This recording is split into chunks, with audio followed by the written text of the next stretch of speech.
you, Alex. How could I Yeah, forget? I'm just checking, man. It was such a different world the I first know. time that we spoke because It people are trying to find new ways to connect and new ways to reach people and new ways to talk about music. And since then, I think it's pretty safe to say you've been one of the busiest people in the entertainment industry Thank between you. then and now. I want to start with a little bit of a victory. Top 30 for Fool's Gold on the No, U.S. pop radio charts today. an incredible victory. It's a first for me, and every single week it's moved up, which is incredible, and it gets more plays every day. And I'm just so grateful to, my radio family and to the fans who keep falling in love with it and requesting it. It's so tremendously exciting. So I'm so grateful. And it is showing no signs of slowing up just yet. So, Just yet, yes. I hope not. well, no song can last forever, even No, Driver's correct. License, even I Shake know. Weight. I know it. This one has been already 2 months going strong, and it keeps getting better every week. So it's really exciting. Definitely, and you had the chance to throw a little bit of an updated spin on it not too long ago with the Tiesto remix too. I did. I did. Quick question about that. What is it like when you set up an official remix with a huge name like Tiesto? Does he come to you? Do your people come to So him? this time he came to us, which is kind of remarkable. Stargate produced the record and wrote the record, and they're good friends with Tiesto. And I think what happened was that they played it for him, I think socially, and he loved the song and he wanted to do a remix for it. And when I got the call, I was like, never in my wildest dreams did I think that would be cool enough to have Tiesto remix one of my songs. Right, right. No, that's a dream for a lot of people. Yeah. If there were, I guess, an opportunity to maybe go play a show or to do some singing with Tiesto, would you sing the remix live? Oh, yes, absolutely. No doubt. No doubt. Awesome. I'm a sucker for a good remix, so I like that kind of stuff Okay. too. Let me get into some of the stuff that you've done on screen. Actually, as a matter of fact, why don't we start with earlier today? You were on with the gentleman that we play on our night show, Zach Sang, doing Exact a same. Yep. music video rewind going back Yeah. through the vault. What was your favorite music video to revisit during that session earlier? Oh gosh, I don't know if I can pick just one. It was really special going through them all. Really, it was kind of emotional, and it was like a beautiful trip down memory lane, and to kind of see how I've evolved and grown, and to have the fans there with me watching it at the same time. It was funny because I've never had someone watch me as I watch myself on a music video ever. So it was kind of wild to be able to do that. And Zach is awesome. He's just such Yes, a lover of music and artists. I mean, he always brings out such great interviews. he does. I aspire to be as good of an interviewer as him Oh, someday. you will be your own kind, sir. That's fair. That's fair. You talked about growth. You talked about kind of going back and looking at how you've changed, how you've improved, how you've redefined yourself over the years. And that makes me wonder what happens next for you. Where do you see your career going from here with the success you've had with Fool's Gold? I'm very excited for the next phase of my career.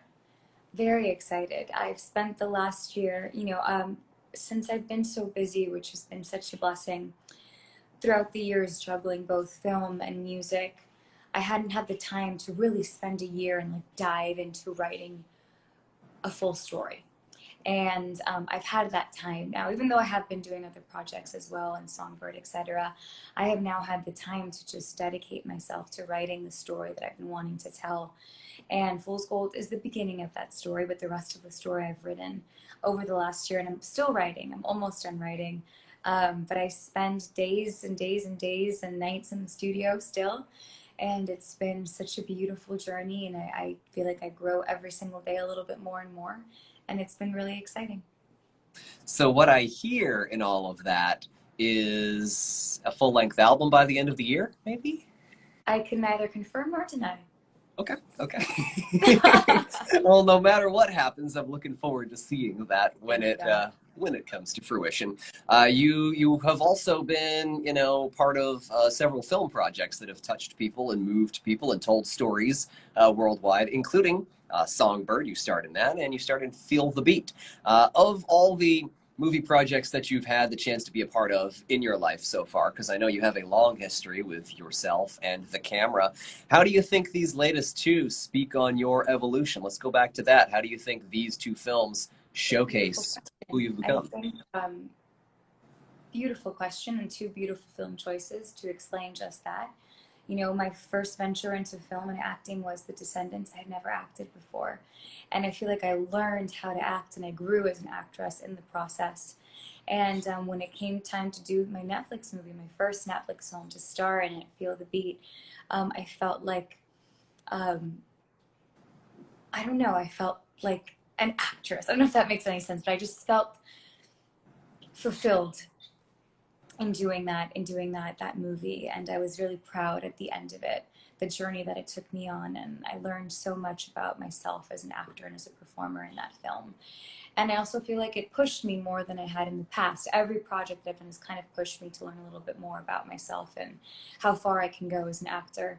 And then with Songbird, that was a whole new level of acting in a film and of storytelling. Not only was it a Michael Bay film, the actors that I was acting with, we're talking about Demi Moore, we're talking about Oscar winners and Oscar nominees, and myself in that cast. It was an honor, and we shot it during a pandemic. So to all of that together, it was one of the most extraordinary experiences of my life, and challenging in ways none of us could have ever imagined, but so thrilling, and also quite fulfilling. Definitely. You know, you've starred in a lot of different types of films at this Yeah. point in your career. Is there a type of movie or a type of show or something like that? Is there a genre of visual media that you'd like to tackle in the near future? You know what? I think I've tackled a little bit of everything, right? Because I did musical, comedy with Descendants, I've done drama, I've done rom-com, definitely did thriller and drama with Songbird. I think I would love to explore more of the dramatic side, of more serious dramas. But I also love a love story. I love telling a love story, whether it's through song or film. So I would love that as well. Definitely. Yeah. Flashing back a year ago when we had the opportunity to talk last, we put your song "I Love You" on the radio during the Yeah. live, and you know that was such a fun experience. Yes. With that song, I sense such a different story between "I Love You" and "Fool's Gold." So I Yes. wanted to ask, and you don't have to give too many details because I know that the singers and songwriters are protective of these things. But is that part of the same story in your life? Are those two completely different things? They're two different stories. And that phase of my career with rehab, Rumors, I Love You and Miss You More told their own story together. Rumors was when you fall for the guy that you heard rumors about, but you ignored them. I Love You is when you find out that he doesn't love you back. And then I Miss You More is, you know, the title says it all, when you wish that you could tell him I miss you. And now we're entering a different phase. Okay, okay. Yeah. Do you think, I suppose you know this better than anybody, what kind of phase is this? Is it a little bit more melancholy, the way that you sing about, you know, tell me the truth for once on Fool's Gold? Are we going to hear a lot more of that from you? Um, it's interesting. I don't know if I would say melancholy. Okay, I would say it's definitely a love story because I love singing about love. sure. I don't know if I could say melancholy, or there is an honesty to it and there's a depth to it, but there's also like an electricity to it at the same time, I would Hmm. say, if that makes any sense. There's soul to it. There's Yeah, soul to yeah, it. Yeah. I And I agree. think you feel that soul in Fool's Gold. So I've kind of kept that throughout the rest of the story, yeah. Even in the instrumental choices, when I listen to Fool's Gold, Correct. which I do Yeah, from the time. live strings, the bass, yeah. Yeah, yeah, it speaks about a very different type of energy. And I really like it. Personally, I Me think too. that this is some of the best music you've ever put out. And I think that Thank you're, you. you know, you're trending in a direction that I at least am really looking forward to seeing more of. Thank you. Um, Thank you I very wanted much. to take a moment and ask a couple of fan questions. So if you're in Of the chat, course. say again, sorry. Of course, absolutely. Because without the fans, where would we be, right? Nowhere. So I wrote down two, but if you're in the chat, type something in and we'll have a look and pick maybe one or two as we go as well. But I wanted to, I took a bunch of notes. I wanted to bring this one up from at Darling Sophia on Twitter. Let's go all the way back to the beginning. She wanted to know, what was your biggest inspiration, or maybe who, to start your singing career? I honestly, I don't remember not knowing that I was going to do this for the rest of my life. Wow. I don't remember. I remember being 3 years old. My earliest memories, I was singing and I was performing. And I guess my first introduction to music was Madonna's Don't Cry for Me Argentina and Disney Princesses. That was my first introduction to music. But I remember the first time that I saw a performance that I was like, wow, I need to do that one day. It was when I saw Cher's concert. And I kind of always used that as like a benchmark, if that makes sense. But it was watching Cher live, watching Beyonce live, watching Jennifer Lopez live, these powerhouses who did it all. Those were kind of my inspirations. Definitely. I saw something flash by briefly in the chat, and I'd like to kind of paraphrase it because it was a little long. But in your words, in the way that you kind of see your support, which is massive, you have a huge base of supporters all across the world. Who is a fan of Sophia Carson? What is she? Where is she? What does she Oh, like? wow. That's such a beautiful question. I am so madly in love with the family that we have created. And I'm in touch with so many as much as I possibly can, and I get the pleasure of meeting them every time that I travel and hugging them, and we connect, and they're just such beautiful, giving souls, and they're selfless, and they're powerful, and they're strong, and they're independent, and they have dreams. But what has blown my mind the most is how giving they are, not only with each other. Like I always get asked if I've had bad experiences on social media, because I know that every artist that I know has a difficult relationship with social media. And I have not had a single instance, Alex, not a single one of any negativity. And that's Wow. unheard of. And that's because of them. They're just so generous. And with my work with UNICEF, I think they're also just really generous souls naturally. And they also do UNICEF fundraisers themselves. And they're amazing.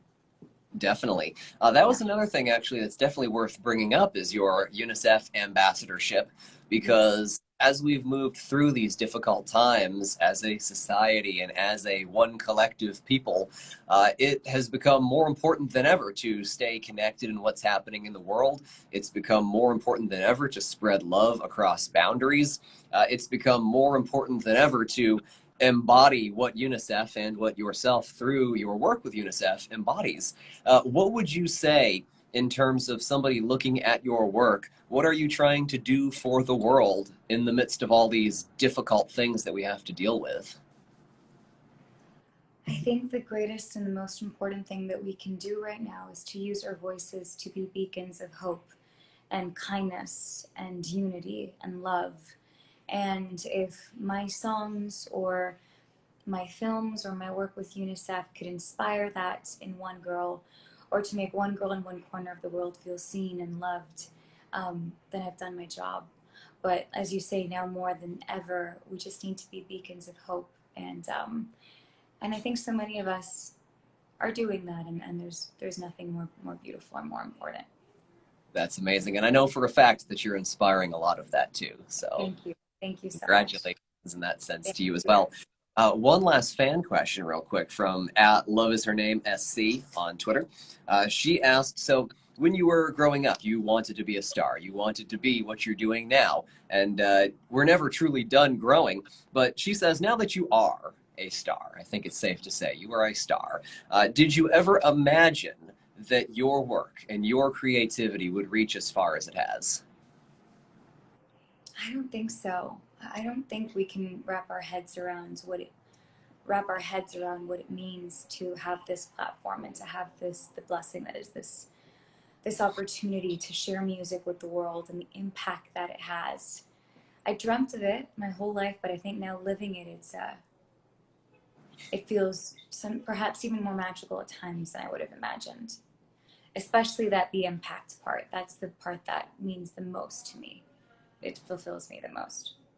Absolutely. Well, I don't want to keep you forever, but I do want to bring back one of the highlights of last time we spoke because I had a lot of fun doing it, and I hope the Yes. chat is paying attention. You know what's coming here. Oh my gosh. I'm going to turn off the chat, and I need the chat to pay attention real quick.